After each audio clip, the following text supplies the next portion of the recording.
We're live from Georgia, a key battleground state in the race for the White House. In just moments, the current U.S. president will debate the former U.S. president as their party's presumptive nominees, a first in American history.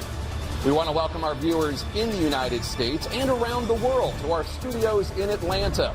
This is the CNN presidential debate. This debate is being produced by CNN and is coming to you live on CNN, CNN International, CNN.com, CNN Max, and CNN Espanol. This is a pivotal moment between President Joe Biden and former President Donald Trump in their rematch for the nation's highest office. Each will make his case to the American people with just over 4 months until Election Day. Good evening, I'm Dana Bash, anchor of CNN's Inside Politics and co-anchor of State of the Union. I'm Jake Tapper, anchor of CNN's The Lead and co-anchor of State of the Union. Dana and I will co-moderate this evening. Our job is to facilitate a debate between the two candidates tonight. Before we introduce them, we want to share the rules of the debate with the audience at home. Former President Trump will be on the left side of the screen. President Biden will be appearing on the right. A coin toss determined their positions. Each candidate will have 2 minutes to answer a question and 1 minute each for responses and rebuttals. An additional minute for follow-up, clarification, or response is at the moderator's discretion.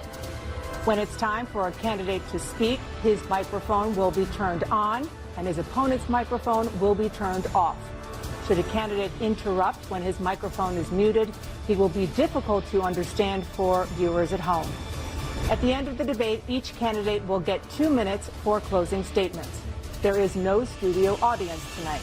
Pre-written notes, props, or contact with campaign staff are not permitted during the debate. By accepting our invitation to debate, both candidates and their campaigns agreed to accept these rules. Now, please welcome the 46th President of the United States, Joe Biden.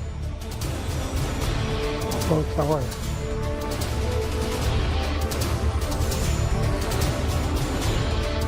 Great to be here. Thank you.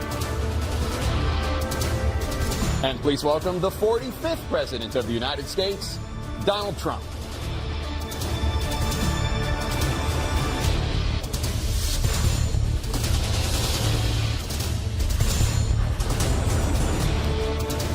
Gentlemen, thanks so much for being here. Let's begin the debate, and let's start with the issue that voters consistently say is their top concern, the economy.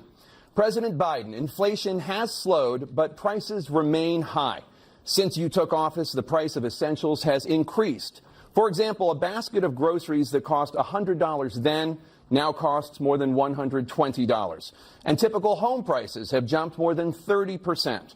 What do you say to voters who feel they are worse off under your presidency than they were under President Trump?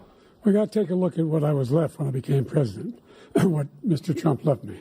We had an economy that was in free fall. The pandemic was so badly handled.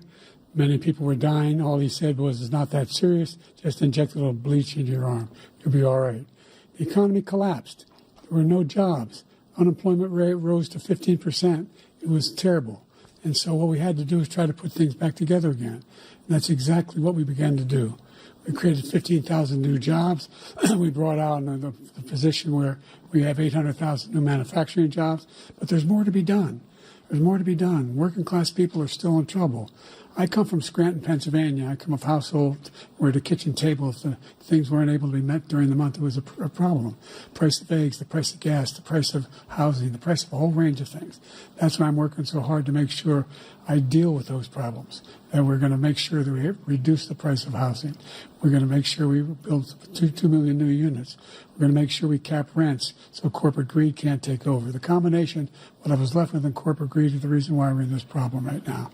In addition to that, we're in a situation where if you take a look at all that was done in his administration, he didn't do much at all. By the time he left, things were in chaos, literally chaos.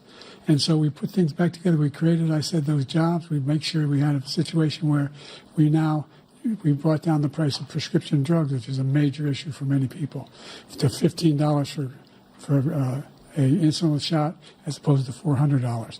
No senior has to pay more than $200 for any drug, all the drugs they can include beginning next year. in a situation and we're going to make that available to everybody, to all Americans. So we're working to bring down the price of around the kitchen table, and that's what we're going to get done. Thank you. President Trump? We have the greatest economy in the history of our country. We have never done so well. Everybody was amazed by it. Other countries were copying us. We got hit with COVID, and when we did, we spent the money necessary so we wouldn't end up in a Great Depression, the likes of which we had in 1929. By the time we finished, so we did a great job. We got a lot of credit for the economy, a lot of credit for the military, and no wars, and so many other things. Everything was rocking good. But the thing we never got the credit for, and we should have, is getting us out of that COVID mess. He created mandates that was a disaster for our country. But other than that, we had given them back a country where the stock market actually was higher than pre-COVID, and nobody thought that was even possible. The only jobs he created are for illegal immigrants and bounce-back jobs, a bounce-back from the COVID. He has not done a good job. He's done a poor job, and inflation's killing our country. It is absolutely killing us. Thank you. President Biden? Well, look, the greatest economy in the world, he's the only one who thinks that, I think. I don't know anybody else who thinks he had the greatest economy in the world. And, you know, the fact of the matter is that we find ourselves in a situation where his economy, he rewarded the wealthy. He had the largest tax cut in American history, $2 trillion. He raised a deficit larger than any president has in any one term. He's the only president other than Herbert Hoover who's lost more jobs than he had when he began, since Herbert Hoover. The idea that he did something that was significant. And the military, you know, when he was president, they were still killing people in Afghanistan. He didn't do anything about that. When he was president, we were still finding ourselves in a position where you had a notion that we were this safe country. The truth is, I'm the only president this century that doesn't have this decade, that doesn't have any troops dying anywhere in the world like he did. President Trump, I want to follow up if I can. Am I allowed to respond to him? Well, I'm going to ask you a follow-up. You can do whatever you want with the minute that we give you. I want to follow up. You want to impose a 10% tariff on all goods coming into the U.S. How will you ensure that that doesn't drive prices even higher? It's not going to drive them higher. It's just going to cost countries that have been ripping us off for years, like China and many others, in all fairness to China. It's going to just force them to pay us a lot of money, reduce our deficit tremendously, and give us a lot of power for other things. But he made a statement. The only thing he was right about is I gave you the largest tax cut in history. I also gave you the largest regulation cut in history. That's why we had all the jobs.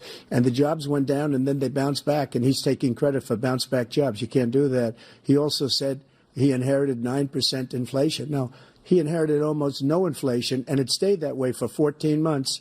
And then it blew up under his leadership because they spent money like a bunch of people that didn't know what they were doing. And they don't know what they were doing. It was the worst, probably the worst administration in history. There's never been. And as far as Afghanistan is concerned, I was getting out of Afghanistan, but we were getting out with dignity, with strength, with power.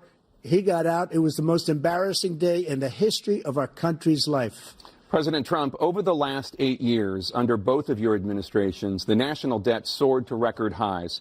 And according to a new nonpartisan analysis, President Trump, your administration approved $8.4 trillion in new debt, while so far, President Biden, you've approved $4.3 trillion in new debt. So, former President Trump, many of the tax cuts that you signed into law are set to expire next year. You want to extend them and go even further, you say. With the U.S. facing trillion-dollar deficits and record debt, why should top earners and corporations pay even less in taxes than they do now? Because the tax cuts spurred the greatest economy that we've ever seen just prior to COVID. And even after COVID, it was so strong that we were able to get through COVID much better than just about any other country. But we spurred, that tax spurred. Now, when we cut the taxes, as an example, the corporate tax was cut down to 21% from 39%, plus beyond that. We took in more revenue with much less tax, and companies were bringing back trillions of dollars back into our country. The country was going like never before, and we were ready to start paying down debt. We were ready to start using the liquid gold right under our feet, the oil and gas right under our feet. We were going to have something that nobody else has had. We got hit with COVID. We did a lot to fix it. I gave him an unbelievable situation with all of the therapeutics and all of the things that we came up with. We gave him something great. Remember, more people died under his administration, even though we had largely fixed it. More people died under his administration than our administration, and we were right in the middle of it, something which a lot of people don't like to talk about. But he had far more people dying in his administration. He did the mandate, which is a disaster, mandating it. The vaccine went out. He did a mandate on the vaccine, which is the thing that people most objected to about the vaccine. And he did a very poor job, just a very poor job. And I will tell you, not only poor there, but throughout the entire world, we're no longer respected as a country. They don't respect our leadership. They don't respect the United States anymore. We're like a third world nation between weaponization of his election, trying to go after his political opponent. All of the things he's done, we've become like a third world nation, and it's a shame. The damage he's done to our country, and I'd love to ask him, and will, why he allowed millions of people to come in here from prisons, jails, and mental institutions to come into our country and destroy our country. President Trump, we will get to immigration later in this block. President Biden, I want to give you an opportunity to respond to this question about the national debt. He had the largest national debt of any president in a 4-year period, number one. Number two, that $2 trillion tax cut benefited the very wealthy. What I'm going to do is fix the tax system. For example, we have 1,000 trillionaires in America. Billionaires in America. And what's happening? They're in a situation where they, in fact, pay 8.2% in taxes. If they just paid 24%, 25%, either one of those numbers, they'd raise $500 billion, I should say, in a 10-year period. We'd be able to wipe out his debt. We'd be able to help make sure that all those things we need to do, child care, elder care, making sure that we continue to strengthen our health care system, making sure that we're able to make every single solitary person eligible for what I've been able to do with the COVID, with dealing with everything we have to do with, look, if we finally beat Medicare. Thank you, President Biden. President Trump? Well, he's right. He did beat Medicare. He beat it to death, and he's destroying Medicare because all of these people are coming in. They're putting them on Medicare. They're putting them on Social Security. They're going to destroy Social Security. This man is going to single-handedly destroy Social Security. These millions and millions of people coming in, they're trying to put them on Social Security. He will wipe out Social Security. He will wipe out Medicare. So he was right in the way he finished that sentence. And it's a shame. What's happened to our country in the last 4 years is not to be believed. Foreign countries, I'm friends with a lot of people, they cannot believe what happened to the United States of America. We're no longer respected. They don't like us. We give them everything they want, and they think we're stupid. They think we're very stupid people. What we're doing for other countries, and they do nothing for us. What this man has done is absolutely criminal. Thank you, President Trump. Dana? This is the first presidential election since the Supreme Court overturned Roe v. Wade. This morning, the court ruled on yet another abortion case, temporarily allowing emergency abortions to continue in Idaho, despite that state's restrictive ban. Former President Trump, you take credit for the decision to overturn Roe v. Wade, which returned the issue of abortion to the states. Correct. However, the federal government still plays a role in whether or not women have access to abortion pills. They're used in about 2/3 of all abortions. As president, would you block abortion medication? First of all, the Supreme Court just approved the abortion pill, and I agree with their decision to have done that, and I will not block it. And if you look at this whole question that you're asking, complex but not really complex. 51 years ago, you had Roe v. Wade, and everybody wanted to get it back to the states. Everybody, without exception. Democrats, Republicans, liberals, conservatives. Everybody wanted it back. Religious leaders. And what I did is I put 3 great Supreme Court justices on the court, and they happened to vote in favor of killing Roe v. Wade and moving it back to the states. This is something that everybody wanted. Now, 10 years ago or so, they started talking about how many weeks and how many this, getting into other things. But every legal scholar throughout the world, the most respected, wanted it brought back to the states. I did that. Now the states are working it out. If you look at Ohio, it was a decision that was an end result that was a little bit more liberal than you would have thought. Kansas, I would say the same thing. Texas is different. Florida is different. But they're all making their own decisions right now. And right now, the states control it. That's the vote of the people. Like Ronald Reagan, I believe in the exceptions. I am a person that believes. And frankly, I think it's important to believe in the exceptions. Some people, you have to follow your heart. Some people don't believe in that. But I believe in the exceptions for rape, incest, and the life of the mother. I think it's very important. Some people don't. Follow your heart. But you have to get elected also. And because that has to do with other things. You got to get elected. The problem they have is they're radical because they will take the life of a child in the 8th month, the 9th month, and even after birth. After birth, if you look at the former governor of Virginia, he was willing to do this. He said, we'll put the baby aside and we'll determine what we do with the baby, meaning we'll kill the baby. What happened is we brought it back to the states, and the country is now coming together on this issue. It's been a great thing. Thank you. President Biden? It's been a terrible thing, what you've done. The fact is that the vast majority of constitutional scholars supported Roe when it was decided, supported Roe. And that's this idea that they're all against it is just ridiculous. And this is the guy who says the state should be able to have it. We're in a state where in 6 weeks, you don't even know whether you're pregnant or not, but you cannot see a doctor, and have him decide on what your circumstances are, whether you need help. The idea that states are able to do this is a little like saying we're going to turn civil rights back to the states, let each state have a different rule. Look, there's so many young women who have been, including a young woman who just was murdered, and he went to the funeral. The idea that she was murdered by an immigrant coming in, they talk about that. But here's the deal. There's a lot of young women who are being raped by their in-laws, by their spouses, brothers and sisters. It's just ridiculous, and they can do nothing about it. And they try to arrest them when they cross state lines. Thank you. There have been many young women murdered by the same people he allows to come across our border. We have a border that's the most dangerous place anywhere in the world, considered the most dangerous place anywhere in the world. And he opened it up, and these killers are coming into our country, and they are raping and killing women. And it's a terrible thing. As far as the abortion is concerned, it is now back with the states. The states are voting. In many cases, it's frankly a very liberal decision. In many cases, it's the opposite. But they're voting, and it's bringing it back to the vote of the people, which is what everybody wanted, including the founders, if they knew about this issue, which, frankly, they didn't. But they would have, everybody wanted brought back. Ronald Reagan wanted it brought back. He wasn't able to get it.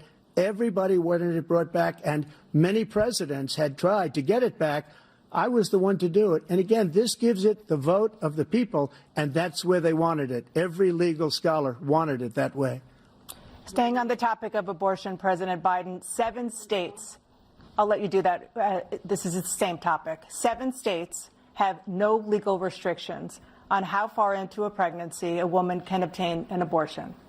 Do you support any legal limits on how late a woman should be able to terminate a pregnancy? I supported Roe v. Wade, which had 3 trimesters.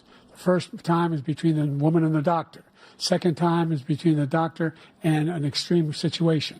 The third time is between the doctor, between the woman and the state. The idea that the politicians, that the founders wanted the politicians to be the ones making decisions about women's health is ridiculous. That's the last. No politician should be making that decision. A doctor should be making those decisions. That's how it should be run. That's what you're going to do. And if I'm elected, I'm going to restore Roe v. Wade. So that means he can take the life of the baby in the 9th month and even after birth, because some states, Democrat run, take it after birth. Again, the former governor of Virginia, put the baby down, then we decide what to do with it. So he's willing to, as we say, rip the baby out of the womb in the 9th month and kill the baby. Nobody wants that to happen, Democrat or Republican. Nobody wants it to happen. That is simply not true. The Roe v. Wade does not provide for that. That's not the circumstance. Only if a woman's life is in danger, she's going to die. That's the only circumstance in which that can happen. But we are not for late-term abortion, period. Period, period. Under Roe v. Wade, you have late-term abortion. You can do whatever you want, depending on the state. You can do whatever you want. We don't think that's a good thing. We think it's a radical thing. We think the Democrats are the radicals, not the Republicans. For 51 years, that was the law. 51 years, constitutional scholarship said it was the right way to go. 51 years, and it was taken away because this guy put very conservative members on the Supreme Court. He takes credit for taking it away. What's he going to do? What's he going to do? In fact, if the MAGA Republicans, he gets elected, and the MAGA Republicans control the Congress, and they pass a universal ban on abortion, period, across the board at 6 weeks or 7 or 8 or 10 weeks, something very, very conservative. Is he going to sign that bill? I'll veto it. He'll sign it. Thank you. Let's turn now to the issue of immigration and border security. President Biden, a record number of migrants have illegally crossed the southern border on your watch. Overwhelming border states and overburdening cities such as New York and Chicago, and in some cases causing real safety and security concerns. Given that, why should voters trust you to solve this crisis? Because we worked very hard to get a bipartisan agreement that not only changed all of that, it made sure that we are in a situation where you had no circumstance where they could come across the border with the number of border police there are now. We significantly increased the number of asylum officers. By the way, the Border Patrol endorsed my position. In addition to that, we found ourselves in a situation where when he was president, he was separating babies from their mothers, putting them in cages, making sure the families were separated. That's not the right way to go. What I've done since I've changed the law, what's happened? I've changed it in a way that now you're in a situation where there are 40% fewer people coming across the border illegally. That's better than when he left office. And I'm going to continue to move until we get the total ban on the total initiative relative to what we're going to do with more Border Patrol and more asylum officers. President Trump? I really don't know what he said at the end of that sentence. I don't think he knows what he said either. Look, we had the safest border in the history of our country. The border, all he had to do was leave it. All he had to do was leave it. He decided to open up our border, open up our country to people that are from prisons, people that are from mental institutions, insane asylum, terrorists. We have the largest number of terrorists coming into our country right now, all terrorists, all over the world, not just in South America, all over the world. They come from the Middle East, everywhere. All over the world, they're pouring in. And this guy just left it open. And he didn't need legislation because I didn't have legislation. I said, close the border. We had the safest border in history. In that final couple of months of my presidency, we had, according to Border Patrol, who is great, and by the way, who endorsed me for president, but I won't say that, but they endorsed me for president. Brandon, just speak to him. But look, we had the safest border in history. Now we have the worst border in history. There's never been anything like it. And people are dying all over the place, including the people that are coming up in caravans. Thank you, President Trump. President Biden? The only terrorist who's done anything crossing the border is one who came along and killed and his administration, killed an al-Qaeda person come in and his administration, killed 3 American soldiers. That's the only terrorist that's there. I'm not saying that no terrorist ever got through, but the idea they're emptying their prisons, we're welcoming these people, that's simply not true. There's no data to support what he said. Once again, he's exaggerating, he's lying. President Trump, staying on the topic of immigration, you've said that you're going to carry out, quote, the largest domestic deportation operation in American history, unquote. Does that mean that you will deport every undocumented immigrant in America, including those who have jobs, including those whose spouses are citizens, and including those who have lived here for decades? And if so, how will you do it? Just 1 second. He said we killed 3 people. The people we killed are al-Baghdadi and Soleimani, the 2 greatest terrorists, biggest terrorists anywhere in the world, and it had a huge impact on everything, not just border, on everything. He's the one that killed people with the bad water, including hundreds of thousands of people dying, and also killing our citizens when they come in.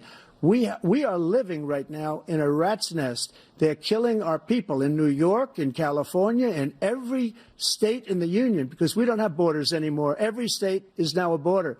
And because of his ridiculous, insane, and very stupid policies, people are coming in and they're killing our citizens at a level that we've never seen. We call it migrant crime. I call it Biden migrant crime. They're killing our citizens at a level that we've never seen before. And you're reading it like these 3 incredible young girls over the last few days. One of them, I just spoke to the mother, and he just had the funeral for this girl, 12 years old. This is horrible what's taken place. What's taken place in our country, we're literally an uncivilized country now. He doesn't want it to be. He just doesn't know. He opened the borders. Nobody's ever seen anything like. And we have to get a lot of these people out, and we have to get them out fast because they're going to destroy our country. Just take a look at where they're living. They're living in luxury hotels in New York City and other places. Our veterans are on the street. They're dying because he doesn't care about our veterans. He doesn't care. He doesn't like the military at all, and he doesn't care about our veterans. Nobody been worse. I had the highest approval rating for veterans taking care of the VA. He has the worst. He's gotten rid of all the things that I approved, choice that I got through Congress, all of the different things I approved, they abandoned. We had by far the highest, and now it's down in less than half because he's done all these great things that we did, and I think he did it just because I approved it, which is crazy. But he has killed so many people at our border by allowing all of these people to come in. And it's a very sad day in America. President Biden, you have the mic. Every single thing he said is a lie. Every single one. For example, veterans are a hell of a lot better off since I passed the PACT Act. 1 million of them now have insurance, and their families have it. Their families have it because what happened, whether it was Agent Orange or burn pits, they're all being covered now. And his group opposed that. We're also in a situation where we have great respect for veterans. My son spent a year in Iraq, living right next to one of those burn pits, came back with stage 4 glioblastoma. I was recently in France for D-Day, and I spoke all about those heroes that died. I went to the World War I cemetery he refused to go to. He was standing with his 4-star general, and he told me, he said, I don't want to go in there because they're a bunch of losers and suckers. My son was not a loser, was not a sucker. You're the sucker. You're the loser. President Trump? First of all, that was a made-up quote, suckers and losers. They made it up. It was in a third-rate magazine that's failing, like many of these magazines. He made that up. He put it in commercials. We've notified him. We had 19 people that said I didn't say it. And think of this. Who would say I'm at a cemetery or I'm talking about our veterans? Because nobody's taken better care. I'm so glad this came up, and he brought it up. There's nobody that's taken better care of our soldiers than I have. To think that I would, in front of generals and others, say suckers and losers. We have 19 people that said it was never said by me. It was made up by him, just like Russia was made up, just like the 51 intelligence agents are made up, just like the new thing with the 16 economists are talking. It's the same thing. 51 intelligence agents said that the laptop was Russia disinformation. It wasn't. That came from his son, Hunter. It wasn't Russia disinformation. He made up the suckers and losers, so he should apologize to me right now. 4-star general standing to your side who was on your staff who said you said it, period. That's number one. And number two, the idea that I have to apologize to you for anything along the line. We've done more for veterans than any president has in American history. And they now are in their family. The only sacred obligation we have as a country is to care for our veterans when they come home and their families and equip them when they go to war. That's what we're doing. That's what the VA is doing now. They're doing more for veterans than ever before in our history. All right. Thank you so much. Let's move to the topic of foreign policy. I want to begin with Russia's war against Ukraine, which is now in its third year. Former President Trump, Russian President Vladimir Putin says he'll only end this war if Russia keeps the Ukrainian territory it has already claimed and Ukraine abandons its bid to join NATO. Are Putin's terms acceptable to you? First of all, our veterans and our soldiers can't stand this guy. They can't stand him. They think he's the worst commander-in-chief, if that's what you call him, that we've ever had. They can't stand him. So let's get that straight. And they like me more than just about any of them. And that's based on every single bit of information. As far as Russia and Ukraine, if we had a real president, the president that knew, that was respected by Putin, he would have never invaded Ukraine. A lot of people are dead right now, much more than people know. You know, they talk about numbers. You can double those numbers, maybe triple those numbers. He did nothing to stop it. In fact, I think he encouraged Russia from going in. I'll tell you what happened. He was so bad with Afghanistan. It was such a horrible embarrassment, most embarrassing moment in the history of our country, that when Putin watched that and he saw the incompetence, that he should have fired those generals, like I fired the one that you mentioned, and so he's got no love lost. But he should have fired those generals. No general got fired for the most embarrassing moment in the history of our country, Afghanistan, where we left billions of dollars of equipment behind. We lost 13 beautiful soldiers, and 38 soldiers were obliterated. And by the way, we left people behind, too. We left American citizens behind. When Putin saw that, he said, you know what? I think we're going to go in and maybe take this was his dream. I talked to him about it, his dream. The difference is he never would have invaded Ukraine. Never. Just like Israel would have never been invaded in a million years by Hamas. You know why? Because Iran was broke with me. I wouldn't let anybody do business with them. They ran out of money. They were broke. They had no money for Hamas. They had no money for anything. No money for terror. That's why you had no terror at all during my administration. This place, the whole world is blowing up under him. President Biden? I've never heard so much malarkey in my whole life. Look, the fact of the matter is that we're in a situation where, let's take the last point first. Iran attacked American troops, caused brain damage for a number of these troops, and he did nothing about it. Recently, not when he was president. They attacked. He said they're just having headaches. That's all it is. He didn't do a thing when the attack took place, number one. Number two, we got over 100,000 Americans and others out of Afghanistan during that airlift. Number three, we found ourselves in a situation where, if you take a look at what Trump did in Ukraine, this guy told Trump, do whatever you want, and do whatever you want. And that's exactly what Trump did to Putin, encourage him, do whatever you want. And he went in. And listen to what he said when he went in. He was going to take Kyiv in 5 days, remember? Because it's part of the old Soviet Union. That's what he wanted to reestablish. Kyiv. And he, in fact, didn't do it at all. He wasn't able to get it done. And they've lost thousands and thousands of troops, 500,000 troops. President Trump, I never come back said to you that. For 1 minute, I just want to go back to my original question, which is, are Putin's terms acceptable to you? Keeping the territory in Ukraine? Acceptable. No, they're not acceptable. But look, this is a war that never should have started. If we had a leader in this war, he led everybody along. He's given $200 billion now or more to Ukraine. He's given $200 billion. That's a lot of money. I don't think there's ever been anything like it. Every time that Zelensky comes to this country, he walks away with $60 billion. He's the greatest salesman ever. And I'm not knocking him. I'm not knocking anything. I'm only saying the money that we're spending on this war, and we shouldn't be spending, it should have never happened. I will have that war settled between Putin and Zelensky as president-elect before I take office on January 20th. I'll have that war settled. People being killed so needlessly, so stupidly, and I will get it settled, and I'll get it settled fast before I take office. President Biden, you have a minute. The fact is that Putin is a war criminal. He's killed thousands and thousands of people. And he has made one thing clear. He wants to reestablish what was part of the Soviet Empire, not just a piece. He wants all of Ukraine. That's what he wants. And then do you think he'll stop there? Do you think he'll stop when if he takes Ukraine? What do you think happens to Poland? What do you think of Belarus? What do you think happens to those NATO countries?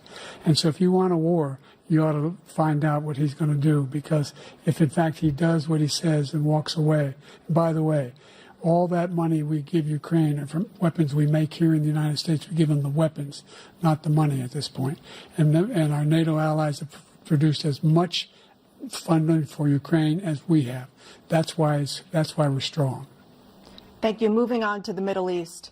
In October, Hamas attacked Israel, killing more than 1,000 people and taking hundreds of hostages. Among those held and thought to still be alive are 5 Americans. Israel's response has killed thousands of Palestinians and created a humanitarian crisis in Gaza. President Biden, you've put forward a proposal to resolve this conflict, but so far Hamas has not released the remaining hostages, and Israel is continuing its military offensive in Gaza. So what additional leverage will you use to get Hamas and Israel to end the war? You have 2 minutes. Number one, everyone from the United Nations Security Council straight through to the G7 to the Israelis and Netanyahu himself have endorsed the plan I put forward, which has 3 stages to it. The first stage is trade the hostages for a ceasefire. Second phase is a ceasefire with additional conditions. The third phase is the end of the war. The only one who wants the war to continue is Hamas, number one. They're the only ones standing out. We're still pushing hard to get them to accept. In the meantime, what's happened? In Israel, we're finding that the only thing I've denied Israel was 2,000-pound bombs. They don't work very well in populated areas. They kill a lot of innocent people. We're providing Israel with all the weapons they need and when they need them. And by the way, I'm the guy that organized the world against Iran when they had a full-blown intercontinental ballistic missile attack on Israel. No one was hurt. No one Israeli was accidentally killed, and it just stopped. We saved Israel. We are the biggest producer of support for Israel of anyone in the world. And so they're two different things. Hamas cannot be allowed to be continued. We continue to send our experts and our intelligence people as to how they can get Hamas like we did bin Laden. You don't have to do it. And by the way, they've been greatly weakened, Hamas, greatly weakened, and they should be. They should be eliminated. But you've got to be careful for using certain weapons among population centers. Just going back to Ukraine for 1 second. We have an ocean separating us. The European nations together have spent $100 billion or maybe more than that, less than us. Why doesn't he call them and say, you got to put up your money like I did with NATO? I got them to put up hundreds of billions of dollars. The Secretary General of NATO said Trump did the most incredible job I've ever seen. They wouldn't have any. They were going out of business. We were spending almost 100% of the money was paid by us. He didn't do that.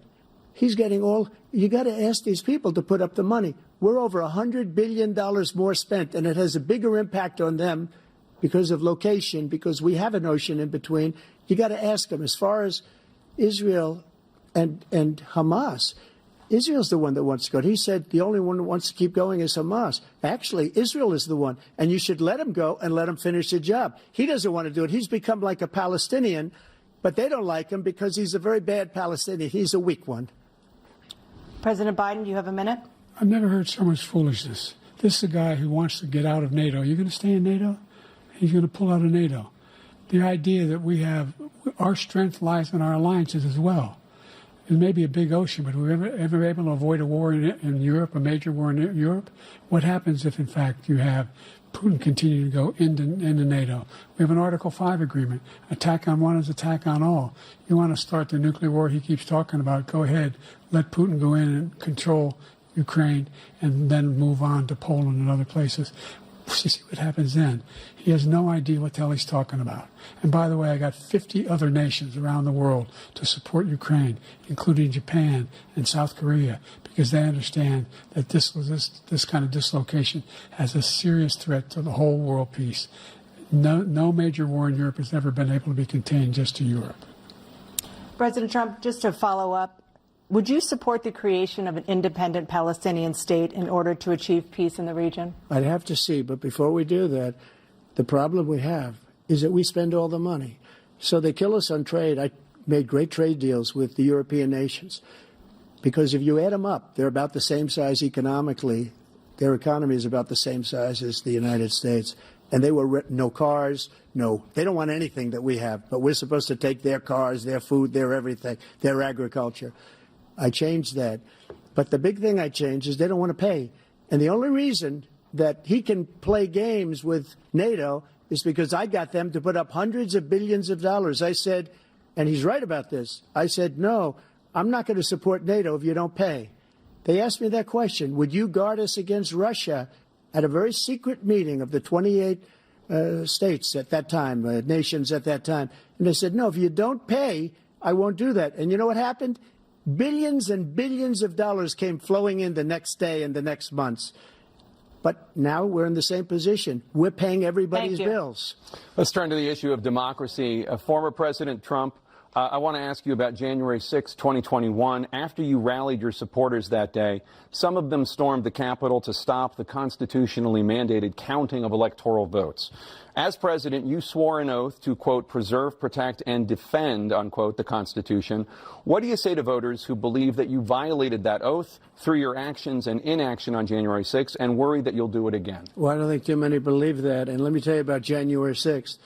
On January 6th, We had a great border. Nobody coming through, very few. On January 6th, we were energy independent. On January 6th, we had the lowest taxes ever. We had the lowest regulations ever. On January 6th, we were respected all over the world. All over the world, we were respected.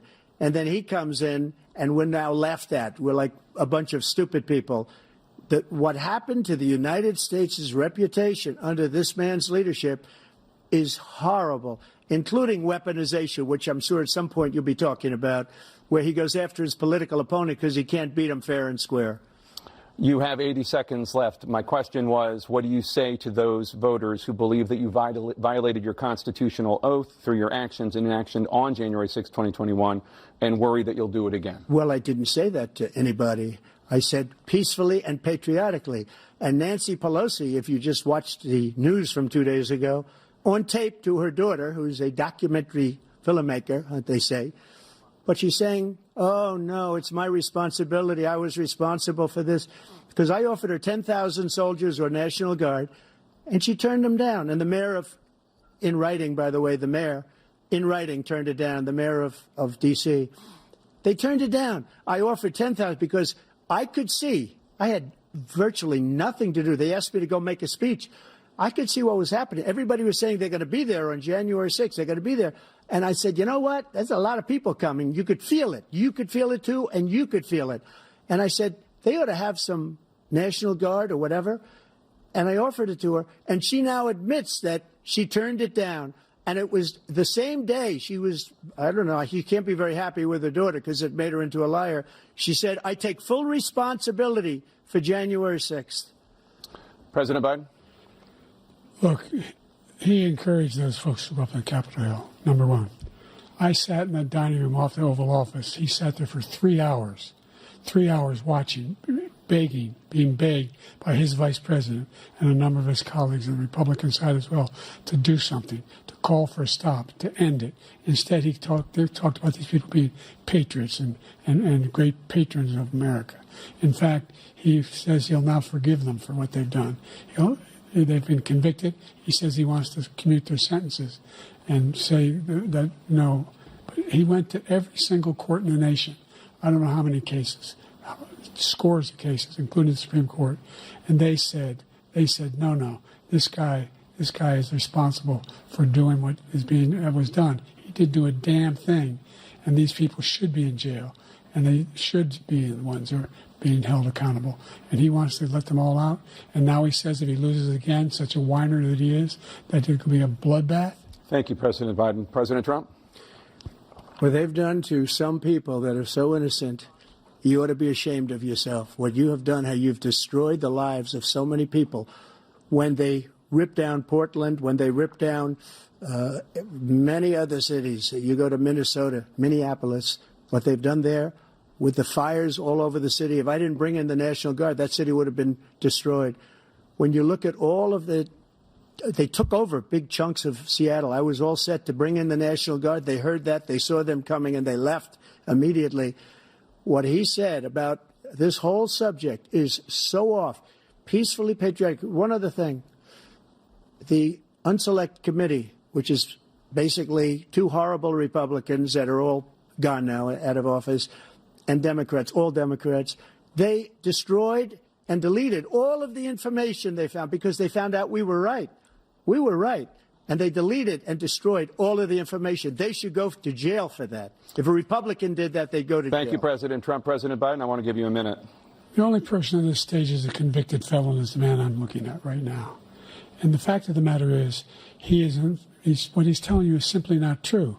The fact is that there was no effort on his part to stop what was going on up in Capitol Hill. And all those people, every one of those who were convicted, turned over desks, turned them over statues. The idea that those people are patriots? Come on. When I asked him about the first two debates we had, first time around, I said, will you denounce the Proud Boys?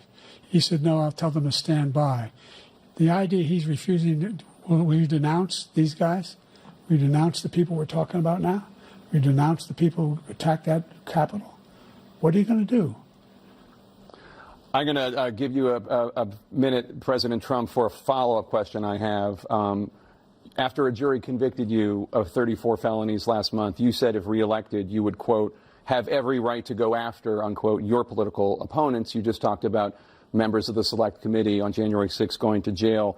Your main political opponent is standing on stage with you tonight. Can you clarify exactly what it means about you feeling you have every right to go after your political opponents? Well, I said my retribution is going to be success. We're going to make this country successful again, because right now it's a failing nation. My retribution is going to be success. But when he talks about a convicted felon, his son is a convicted felon at a very high level. His son is convicted, going to be convicted probably numerous other times. Should have been convicted before, but his Justice Department let the statute of limitations lapse on the most important things. But he could be a convicted felon as soon as he gets out of office. Joe could be a convicted felon with all of the things that he's done. He's done horrible things. All of the death caused at the border, telling the Ukrainian people that we're going to want $1 billion or you change the prosecutor. Otherwise, you're not getting $1 billion. If I ever said that, that's quid pro quo. That we're not going to do anything. We're not going to give you $1 billion unless you change your prosecutor, having to do with the son. This man is a criminal. This man, you're lucky. You're lucky. I did nothing wrong. We'd have a system that was rigged and disgusting. I did nothing wrong. Thank you, President Trump. President Biden, you have said, I'm coming right to you, sir. You want to respond? Go ahead. I'll give you a minute to respond. The idea that I did anything wrong relative to what you're talking about is outrageous. It's simply a lie, number one. Number two, the idea that you have a right to seek retribution against any American just because you're president is wrong. It's simply wrong. No president's ever spoken like that before. No president in our history has spoken like that before. Number three, the crimes that you are still charged with, and think of all the civil penalties you have. How many billions of dollars do you owe in civil penalties for molesting a woman in public, for doing a whole range of things, of having sex with a porn star on the night while your wife was pregnant? I mean, what are you talking about? You have the morals of an alley cat. Give you a minute, sir. I didn't have sex with a porn star, number one. Number two, that was a case that was started and moved. They moved a high-ranking official, a DOJ, into the Manhattan DA's office to start that case. That case is going to be appealed and won. We had a very terrible judge, a horrible judge, Democrat.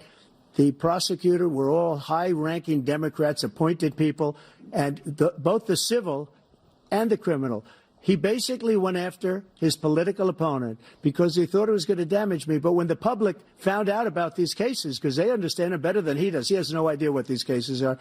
But when they found out about these cases, you know what they did? My poll numbers went up, way up. You know that because you're reporting it. And we took in more money in the last 2 weeks than we've ever taken in the history of any campaign. I don't think any campaign has ever taken. Hundreds of millions of dollars came pouring in because the public knows it's a scam, and it's a guy that's after his political opponent because he can't win fair and square. Thank you, President Trump. President Biden, you have said, quote, Donald Trump and his MAGA Republicans are determined to destroy American democracy. Do you believe that the tens of millions of Americans who are likely to vote for President Trump will be voting against American democracy? The more they know about what he's done, yes. The more they know about what he's done. And there's a lot more coming. He's got a lot of cases down the road coming around. He's got a whole range of issues he has to face. I don't know what the juries will do, but I do know he has a real problem. And so the fact that, could you ever think you heard any president say that I'm going to seek retribution? Do you ever hear any president say that I thought Hitler had some good ideas? What got me involved to run in the first place after my son had died, I decided in Iraq, because of Iraq, I said I wasn't going to run again until I saw what happened in Charlottesville, Virginia. People coming out of the woods carrying swastikas on torches, and singing the same anti-Semitic bile they sang when back in Germany. And the young woman got killed. I spoke to the mother, and they asked him, they said, what do you think of those people? The ones who got killed, the one who tried to stop it, and the ones, he said, I think they're fine people on both sides. What American president would ever say, Nazis coming out of fields, carrying torches, singing the same anti-Semitic bile, carrying swastikas, were fine people? And this is the guy who says Hitler's done some good things. I'd like to know what they are. The good things Hitler's done, that's what he said. This guy has no sense of American democracy. President Trump. Jake, both of you know that, sir, has been totally wiped out because when you see the sentence, it said 100% exoneration on this. So he just keeps it going. He says he ran because of Charlottesville. He didn't run because of Charlottesville. He ran because it was his last chance. He's not equipped to be president. You know it, and I know it. It's ridiculous. We have a debate. We're trying to justify his presidency. His presidency, he's without question the worst president, the worst presidency in the history of our country.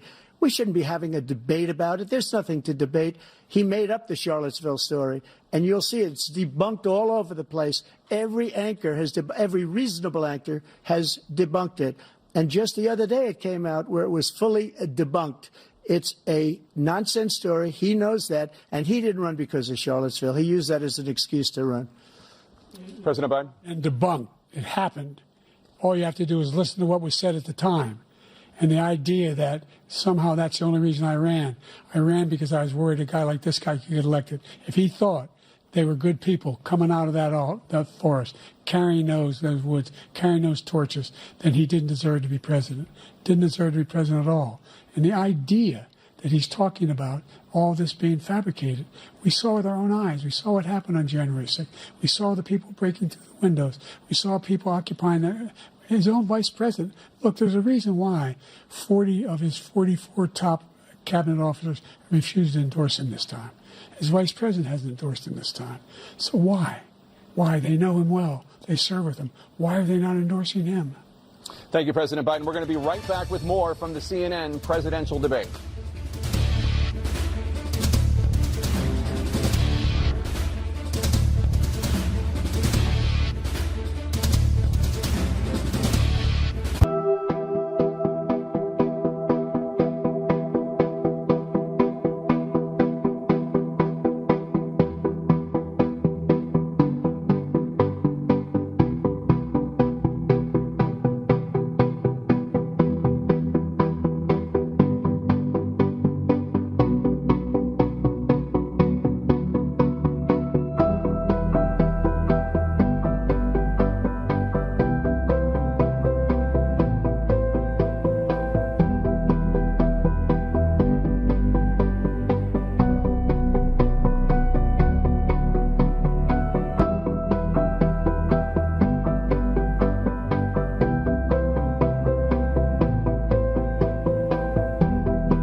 Welcome back to the CNN presidential debate live from Georgia. Let's talk about persistent challenges you both faced in your first terms and you'd certainly face again in a second term. President Biden, while black unemployment dropped to a record low under your presidency, black families still earn far less than white families. Black mothers are still 3 times more likely to die from pregnancy-related causes, and black Americans are imprisoned at 5 times the rate of white Americans. What do you say to black voters who are disappointed that you haven't made more progress? They acknowledge they made a lot of progress, number one. The fact of the matter is there's more small black businesses that have been started than any time in history. Number two, the wages of black unemployment is the lowest level it's been in a long, long time. Number three, we're trying to provide housing for black Americans and dealing with the segregation that exists among these corporations that collude to keep people out of their houses. And in addition to that, we find that the impact on the choice that black families have to make relative to child care is incredibly difficult. When we did the first major piece of legislation in the past, I was able to reduce black child care costs. I cut them in half. We got to make sure we provide for child care costs. We got to make sure, because when you provide those child care protections, you increase economic growth because more people can be in the job market. So there's more to be done, considerably more to be done. But we've done a great deal so far, and I'm not letting up, and they know it. You have 49 seconds left. What do you say to black voters who are disappointed with the progress so far? I say I don't blame them for being disappointed. Inflation is still hurting them badly. For example, I provided for the idea that any black family, first-time home buyer, should get a $10,000 tax credit to be able to buy their first home so they can get started. I made sure that we're in a situation where all those black families and those black individuals who had to take out student loans that were ballooning, that if they were engaged in nursing, doctor, and anything having to do with volunteerism, if they paid their bills for 10 years on their student debt, all the rest was forgiven after 10 years. Millions have benefited from that. And we're going to do a whole lot more for black families. Thank you, President Trump. And he caused the inflation. He's blaming inflation, and he's right, it's been very bad. He caused the inflation, and it's killing black families and Hispanic families and just about everybody. It's killing people. They can't buy groceries anymore. They can't. You look at the cost of food where it's doubled and tripled and quadrupled. They can't live. They're not living anymore. He caused this inflation. I gave him a country with essentially no inflation. It was perfect. It was so good. All he had to do is leave it alone. He destroyed it with his Green New scam and all this money that's being thrown out the window. He caused inflation. As sure as you're sitting there, the fact is that his big kill on the black people is the millions of people that he's allowed to come in through the border. They're taking black jobs now, and it could be 18, it could be 19, and even 20 million people. They're taking black jobs, and they're taking Hispanic jobs, and you haven't seen it yet, but you're going to see something that's going to be the worst in our history. Thank you. President Biden? There was no inflation when I became president. You know why? The economy was flat on its back. 15% unemployment. He decimated the economy, absolutely decimated the economy. That's why there was no inflation at the time. There were no jobs.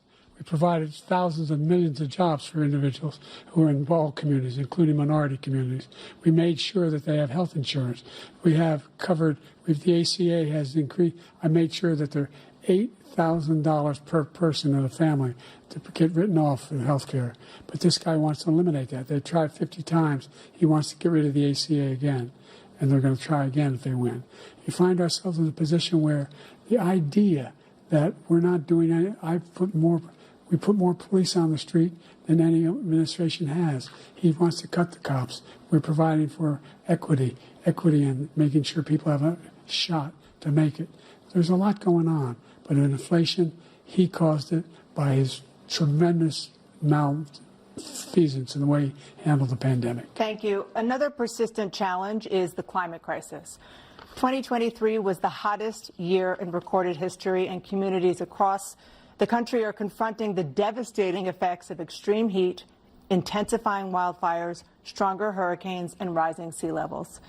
Former President Trump, you've vowed to end your opponent's climate initiatives, but will you take any action as president to slow the climate crisis? Well, let me just go back to what he said about the police, how close the police are to him. Almost every police group in the nation from every state is supporting Donald J. Trump. Almost every police group. And what he's done to the black population is horrible, including the fact that for 10 years he called them super predators. We can't, in the 1990s, we can't forget that. Super predators was his name, and he called it to them for 10, and they've taken great offense at it, and now they see it happening. But when they see what I did for criminal justice reform and for the historically black colleges and universities, where I funded them and got them all funded, and the opportunity zones with Tim, as you know, Tim Scott was incredible. He did a great job, great senator from South Carolina. He came to me with the idea, and it was a great idea. It's one of the most successful economic development acts ever in the country, opportunity zones. And the biggest beneficiary are blacks. And that's why we have the best numbers with them in maybe ever. They're saying ever. I read this morning where ever, the best numbers. He's lost much of the black population because he's done a horrible job for black people. He's also done a horrible job for Hispanics. But wait till you see these millions of people pouring into our country, and they're going to take the jobs, and it's already started, and you haven't seen anything yet. It's a disaster. You've 38 seconds left. President Trump, will you take any action as president to slow the climate crisis? So I want absolutely immaculate clean water, and I want absolutely clean air, and we had it. We had H2O. We had the best numbers ever, and we were using all forms of energy, all forms, everything. And yet, during my 4 years, I had the best environmental numbers ever. And my top environmental people gave me that statistic just before I walked on the stage, actually. I don't know where the hell he's been. The idea that anything he said is true. I've passed the most extensive climate change legislation in history. We find ourselves, and by the way, black colleges. I came up with $15 billion for HBCUs, historic black universities and colleges, because they don't have those. They don't have the kind of contributors that they have to build these laboratories and the like. Any black student is capable in college of doing what any white student can do. They just don't have the money. But now they'll be able to get those jobs in high tech. We're in a situation where the idea that he is claiming to have done something that had the cleanest water, he hadn't done a damn thing for the environment. He pulled out of the Paris Peace Accord, Climate Accord. I immediately joined it because if we reach 1.5 degrees Celsius at any one point, there's no way back. The only existential threat to humanity is climate change, and he didn't do a damn thing about it. He wants to undo all that I've done. The Paris Accord was going to cost us $1 trillion, and China nothing, and Russia nothing, and India nothing. It was a ripoff of the United States. And I ended it because I didn't want to waste that money because they treat us horribly. We were the only ones. It was costing us money. Nobody else was paying into it. And it was a disaster. But everything that he said just now, I'll give you an example. I heard him say before insulin. I'm the one that got the insulin down for the seniors. I took care of the seniors.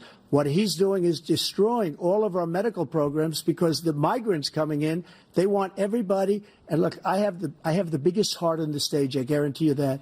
And I want to take care of people. But we're destroying our country. They're taking over our schools, our hospitals, and they're going to be taking over Social Security. He is destroying Social Security, Medicare, and Medicaid.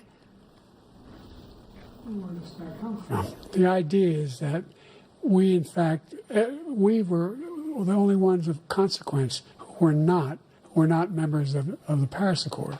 How can we do anything? We're not able to, the United States can't get its pollution under control. One of the largest polluters in the world, number one. We're making significant progress. By 2035, we will have cut pollution in half. We have made significant progress, and we're continuing to make progress. We set up a climate corps for thousands of young people who will learn how to deal with climate, just like the Peace Corps. And we're moving in directions that are going to significantly change the elements of cause of pollution. But the idea that he claims that he has the biggest heart up here and he's really concerned about pollution and about climate. I've not seen any indication of that. And by the way, with regard to prescription drugs, one company agreed that they would reduce the price to $35, which I was calling for, one, voluntarily. I made sure every company in the world, every pharmaceutical company, cannot have to pay. Thank you. And by the way, So every day, millions of Americans struggle just to make ends meet. For many older Americans, Social Security provides a critical lifeline. President Biden, if nothing is done to Social Security, seniors will see their benefits cut in just over 10 years. Will you name tonight one specific step that you're willing to take to keep Social Security solvent? yes, make the very wealthy begin to pay their fair share. Right now, everybody making under $170,000 pays 6% of their income, of their paycheck, every single time they get a paycheck from the time of the first one they get when they're 18 years old. The idea that they're going to, I'm been proposing that everybody, they pay, the millionaires pay 1%. 1%. So no one I would not raise the cost of Social Security for anybody under $400,000. After that, I began to make the wealthy begin to pay their fair share by increasing from 1% beyond to be able to guarantee the program for life. So you still have 82 seconds left. Are there any other measures that you think that would be able to help keep Social Security solvent, or is that one enough? Well, no, that one enough will keep it solvent. But the biggest thing will do if we defeat this man, because he wants to get rid of Social Security. He thinks there's plenty to cut in Social Security. He's wanting to cut Social Security and Medicare, both times. And and if you look at the program put forward by the House Republican caucus that he, I believe, supports, is in fact want to cut it as well. The idea that we don't need to protect our seniors is ridiculous. And by the way, the American public has greater health care coverage today than ever before. And on the ACA, as I said, you're in a circumstance where 400,000 people, 40 million people would not have insurance because they have a pre-existing condition. The only thing that allows them to have that insurance is the fact that they, in fact, are part of the ACA.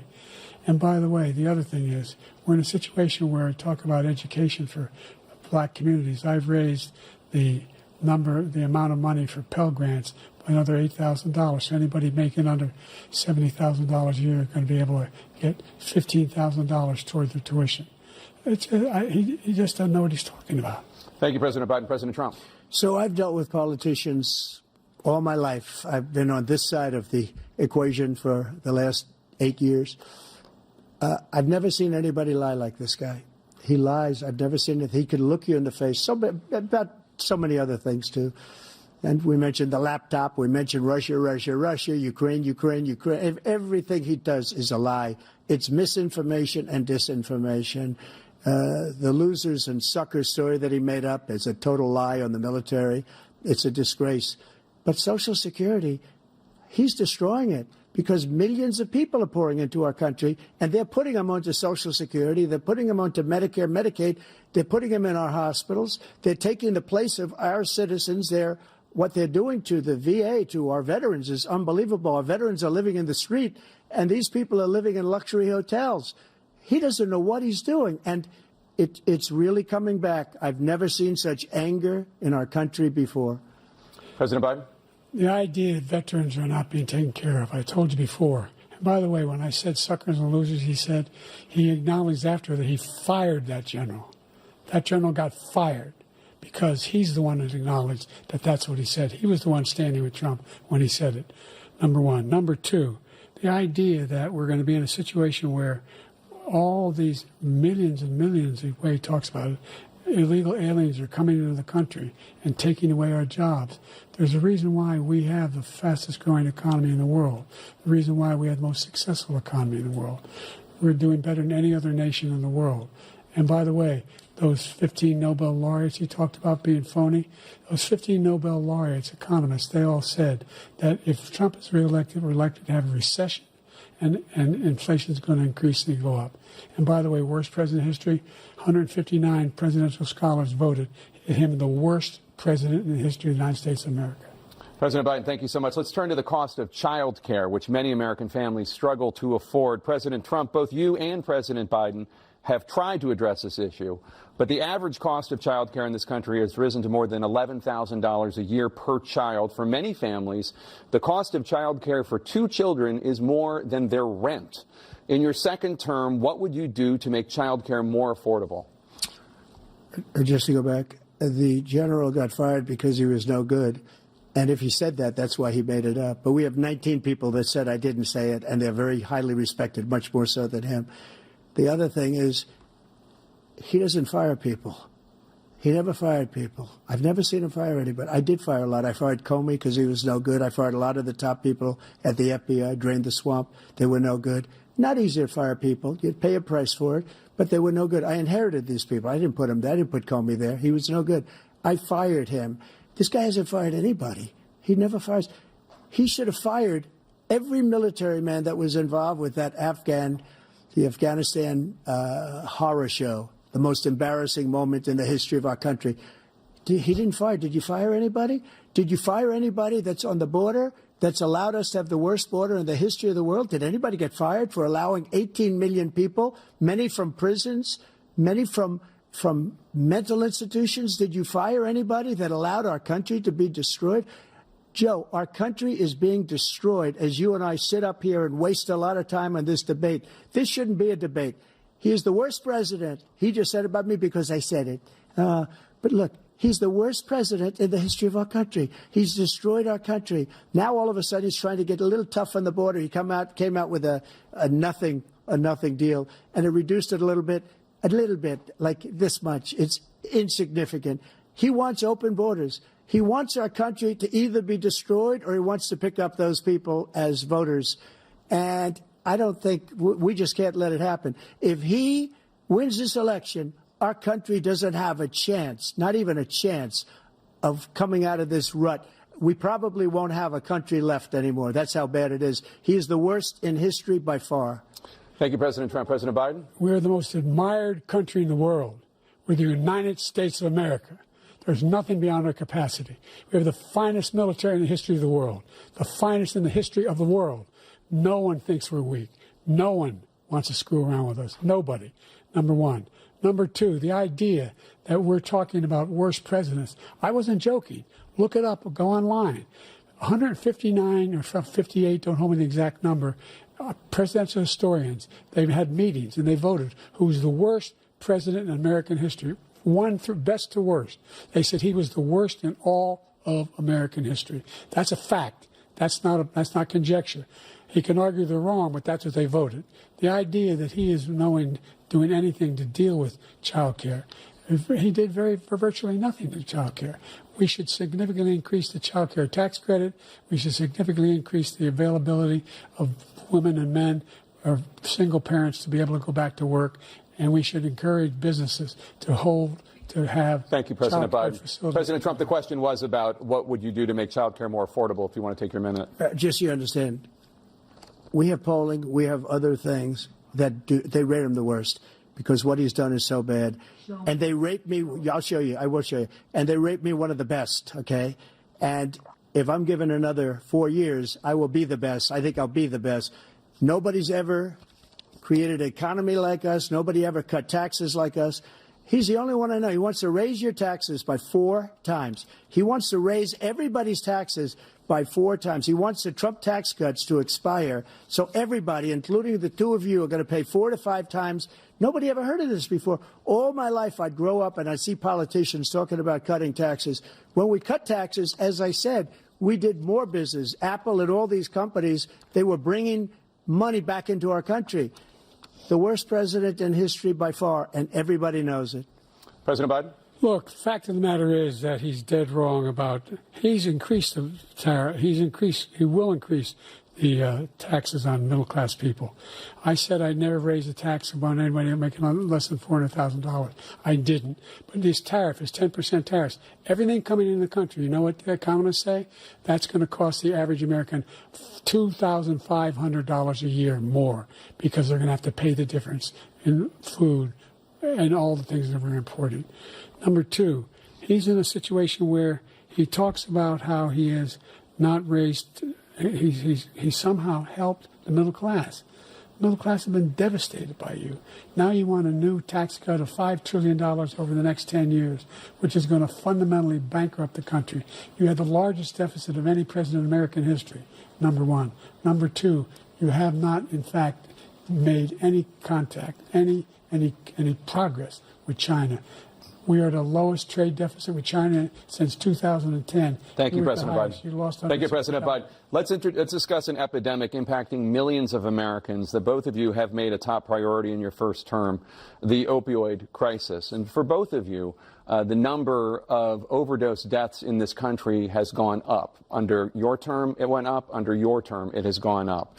Former President Trump, despite the efforts that both of you have made, more than 100,000 Americans are dying from overdoses every year, primarily from fentanyl and other opioids. What will you do to help Americans right now in the throes of addiction who are struggling to get the treatment they need? To finish up, we now have the largest deficit in the history of our country under this guy. We have the largest deficit with China. He gets paid by China. He's a Manchurian candidate. He gets money from China. So I think he's afraid to deal with them or something. But do you notice he never took out my tariffs because we bring in so much money with the tariffs that I imposed on China. He never took them away. He can't because it's too much money.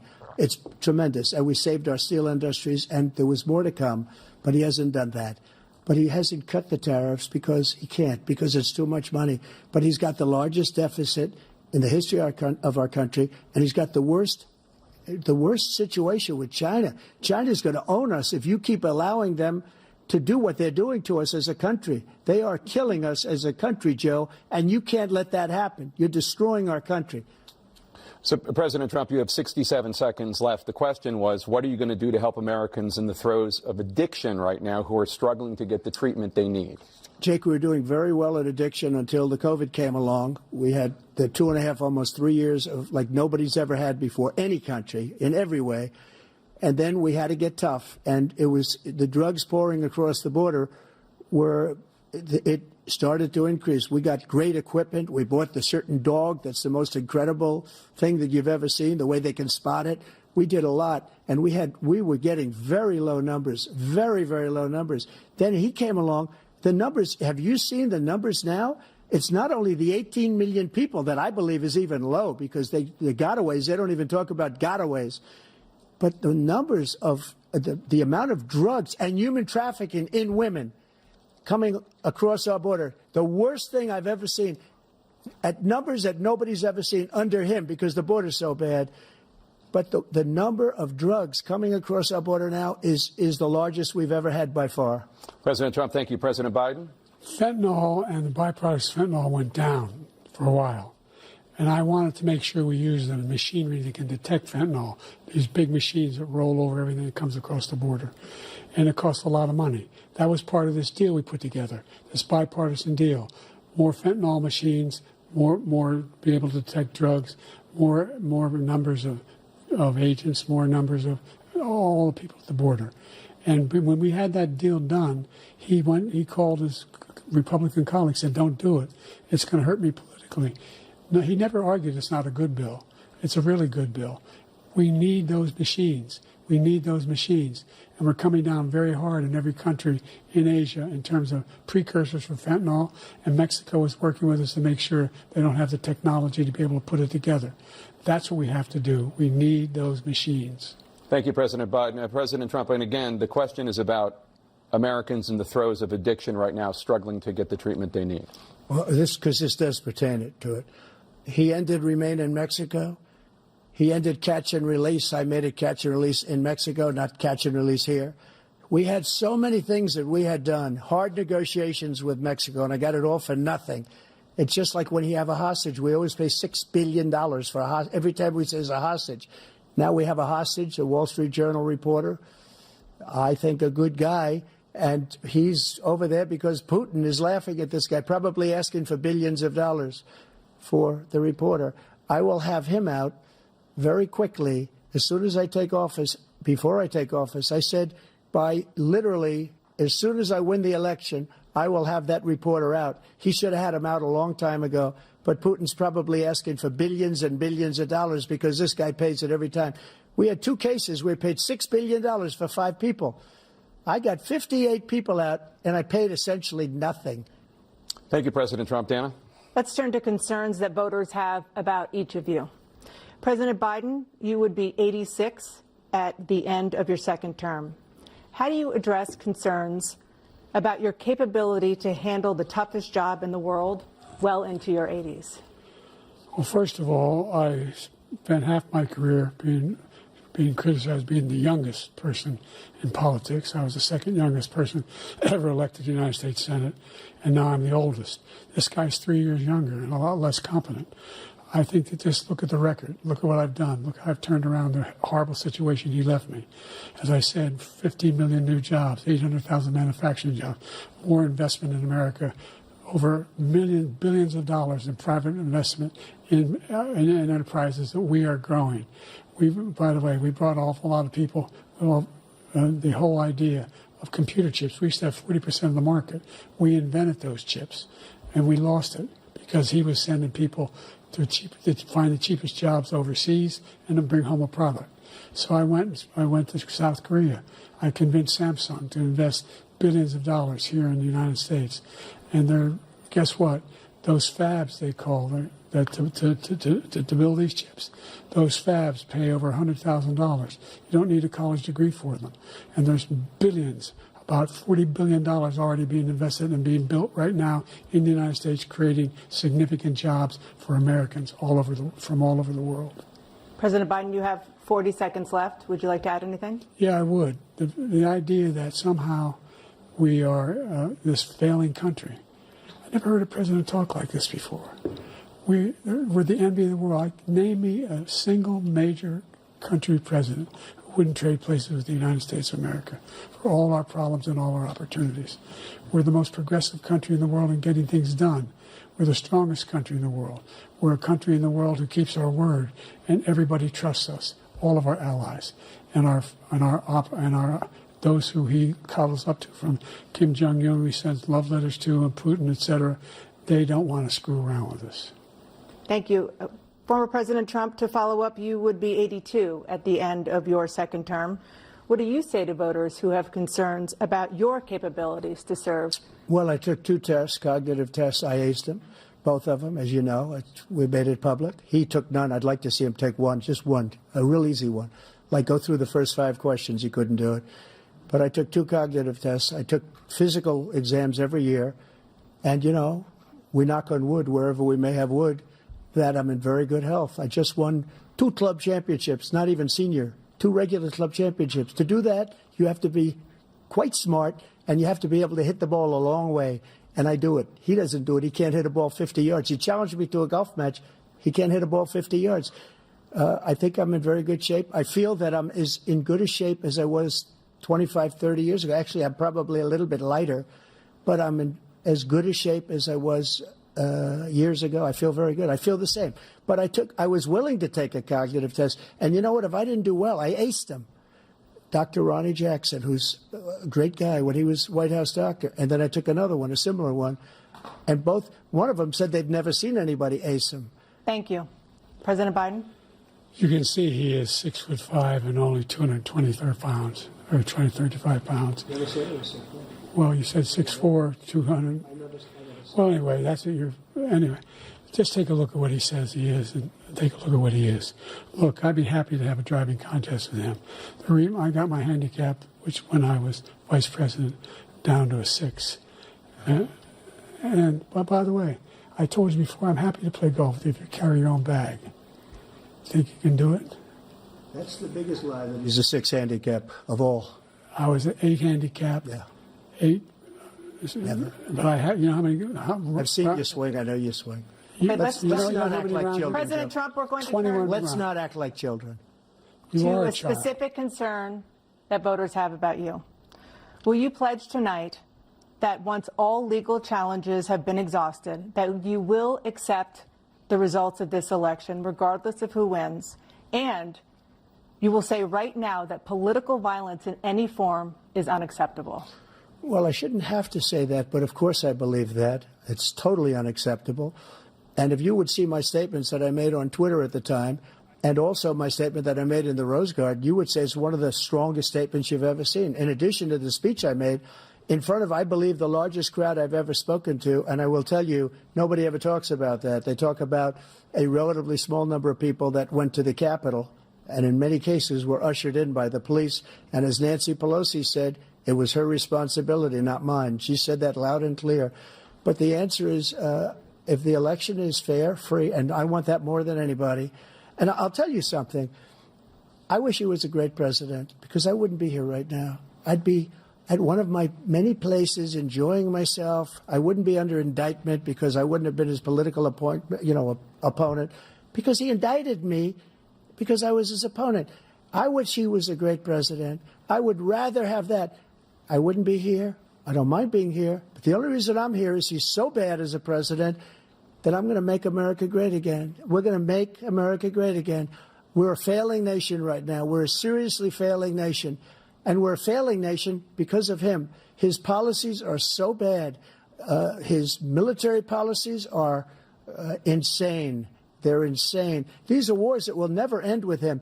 He will drive us into World War III, and we're closer to World War III than anybody can imagine. We are very, very close to World War III, and he's driving us there. And Kim Jong-un and President Xi of China, Kim Jong-un of North Korea, all of these, Putin, they don't respect him. They don't fear him. They have nothing going with this gentleman, and he's going to drive us into World War III. You want a World War III, let him follow and win, and let Putin say, do what you want, NATO. Just do what you want. There's a thing called Article 5. An attack on one is an attack on all, and required response. The idea, I can't think of a single major leader in the world who wouldn't trade places with the job I've done and what they've done. Because we are a powerful nation. We have wonderful people. It's because of the people, not me. It's because of the American people. They're capable of anything, and they step up when they're needed. And right now, we're needed. We're needed to protect the world because our own safety is at stake. And again, you want to have a war, just let Putin go ahead and take Kyiv, make sure they move on, see what happens in Poland, Hungary, and other places along that border. Then you have a war. President Trump, as I come back to you for a follow-up, the question was, will you accept the results of this election, regardless of who wins? Just to finish what he said, if I might, Russia, they took a lot of land from Bush. They took a lot of land from Obama and Biden. They took no land, nothing from Trump, nothing. He knew not to do it. He's not going to play games with me. He knew that. I got along with him very well, but he knew not to play games. He took nothing from me. But now he's going to take the whole thing from this man right here. That's a war that should have never started. It would have never started, ever, with me. And he's going to take Ukraine. And, you know, you asked me a question before, would you do this with... He's got us in such a bad position right now with Ukraine and Russia, because Ukraine's not winning that war. He said, I will never settle until such time. They're running out of people. They're running out of soldiers. They've lost so many people. It's so sad. They've lost so many people, and they've lost those gorgeous cities with the golden domes that are 1,000 years old, all because of him and stupid decisions. Russia would have never attacked if I were president. President Trump, the question was, will you accept the results of the election, regardless of who wins? Yes or no, please. If it's a fair and legal and good election, absolutely. I would have much rather accepted these.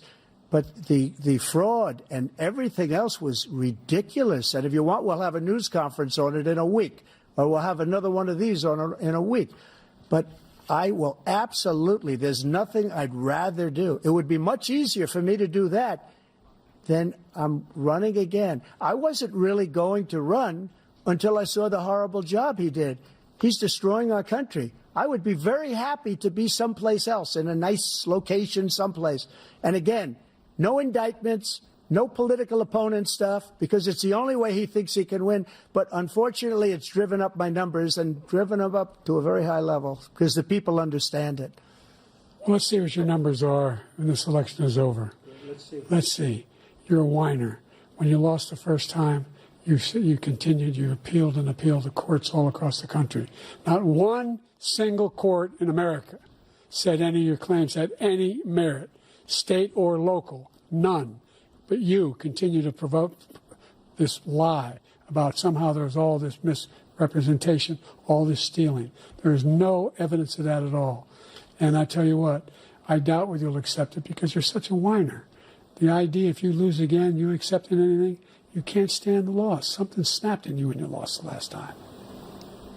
We'll be right back with more from the CNN presidential debate, live from Georgia.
It is now time for the candidates to deliver their closing statements as predetermined by a coin toss. We're going to begin with you, President Biden. You have 2 minutes. We've made significant progress from the debacle that was left by President Trump in his last term. We find ourselves in a situation where, number one, we have to make sure that we have a fair tax system.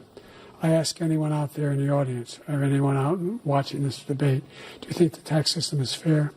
The fact is that I said nobody even making under $400,000 had a single penny increase in their taxes and will not. And if I'm reelected, that will be the case again. But this guy has increased your taxes because of the deficit, number one. He's increased inflation because of the debacle he left after the way he handled the pandemic. And he finds himself in a position where he now wants to tax you more by putting a 10% tariff on everything that comes into the United States of America. What I did, when, for example, he wants to get rid of the ability of Medicare for us to be able to negotiate drug prices with the big pharma companies. Well, guess what? We got it down to $35 for insulin instead of $400. No more than $2,000 for every senior, no matter how much prescription they need. You know what that did?